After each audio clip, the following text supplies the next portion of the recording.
Hi friends, இன்றைக்கி காலையிலேருந்து வாடகை இல்லை. இன்றைக்கி இதான் ஃபஸ்ட்டு லோடு. சாயந்தரம் 6 மணி ஆகிடுச்சு. இன்றைக்கி சனிக்கிழமைனால வாடகை இல்லையா என்னன்னு தெரியல.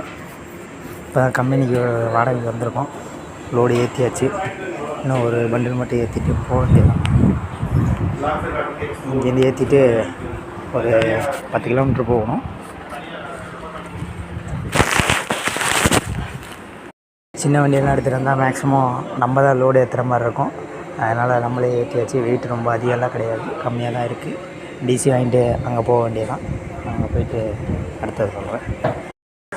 இந்த மாதிரி கம்பெனியில் வீக்லி தான் சேலரி தருவாங்க. அதனால் நம்ம வந்துட்டு பில்லு இன்னைக்கு கொடுத்தா தான் 8 மணிக்கு மேலே பணம் பில்லு போட்டு விடுவாங்க. அதனால் பில்லு கொடுத்துட்டு போக சொல்லிட்டாங்க. பில்லு கொடுத்துட்டு கிளம்பிட்டோம் அங்கேருந்து. நம்ம லோடு ஏற்றிட்டு போயிட்டுருக்கோம். நம்ம வண்டியில் வழக்கம் போல் வடக்கு நண்பர்களே அன்லோடிங் பண்ணுறாங்க. முடிய போகுது. மாடிக்கு ஏற்றி போகிறனால அவங்களே இறக்கி அவங்களே மாடிக்கு ஏற்றிட்டு போகிறாங்க. அவ்வளோதான் ஃப்ரெண்ட்ஸ், லோடு முடிஞ்சு. வேறு ஏதாவது ஃபோன் வந்துச்சு இல்லை ஸ்டாண்டில் போய் உட்காந்தோம் கூப்பிடுவாங்க.